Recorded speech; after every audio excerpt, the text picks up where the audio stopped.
Bonjour, j'espère que cette semaine commence bien. Je viens t'encourager avec cette pensée. Marchons fidèlement dans cette alliance. Oui, nous avons une alliance avec Dieu. Par le sang de Jésus qui a coulé à la croix, nous avons une alliance avec Dieu. Mais quand on parle d'alliance, il y a un intérêt commun, des intérêts communs entre les alliés. Il y a aussi des obligations entre les alliés. Dieu est fidèle. Même quand nous sommes infidèles, il demeure fidèle. Mais il veut que dans cette alliance que nous avons avec lui, nous puissions marcher avec fidélité en obéissant aux termes du contrat de l'alliance. C'est une alliance qui nous protège, c'est une alliance qui nous permet de marcher et d'aller de plus en plus loin avec notre Dieu. La Bible nous parle d'une histoire. C'est un roi qui s'appelle Ézéchias. Il a marché fidèlement devant la face de l'Éternel. Par sa main, Dieu a fait de grandes choses, de grandes délivrances par rapport à ses ennemis. Et un jour, Ésaïe le prophète est venu le voir en lui disant de la part de l'Éternel, voilà, prépare tes affaires, donne tes ordres, car tu vas mourir. Alors que Ésaïe ressort de la cour royale, Ézéchias se tourne vers le mur et il se met à prier, à crier, en versant d'abondantes larmes. Il dit à l'Éternel les termes du contrat. Moi, j'ai marché fidèlement avec Dieu. Éternel, aie pitié de moi. Alors que Ésaïe n'était pas encore sorti, la voix de l'Éternel se fait entendre. Il retourne voir le roi Ézéchias et lui dit, voilà ce que dit l'Éternel.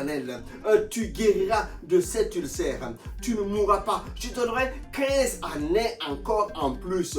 Je te délivrerai de tes ennemis et je te protégerai. Je le fais à cause de moi et à cause de David, mon serviteur.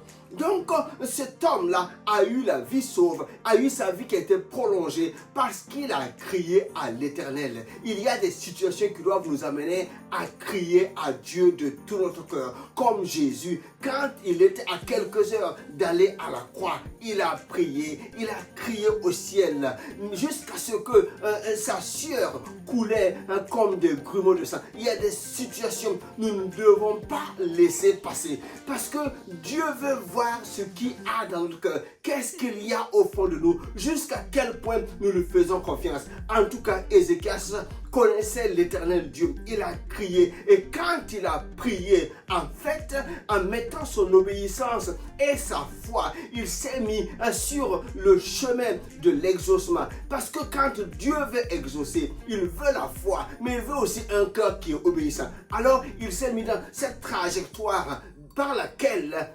l'exaucement arrive. Donc je viens t'encourager. Tu es dans une alliance avec Dieu, avec des obligations de part et d'autre. Il faut que tu marches fidèlement selon la parole, selon la pensée de Dieu et que tu t'attendes à Dieu de tout ton cœur. Ce qui arrive, il interviendra si tu cries à lui de tout ton cœur. Il n'y a jamais de situation trop difficile pour notre Dieu. Donc, ne baisse pas les bras. Tu es dans une alliance et l'alliance avec Dieu parlera en ta faveur. Respecte les termes de cette alliance. Crie à Dieu de tout ton cœur. Attends-toi à lui. Il fera des grandes choses au-delà de ce que tu peux penser et imaginer. Que Dieu te bénisse abondamment alors que tu marches fidèlement dans cette alliance. La grâce de Dieu t'accompagnera. Je te souhaite une bonne semaine en le nom de Jésus-Christ.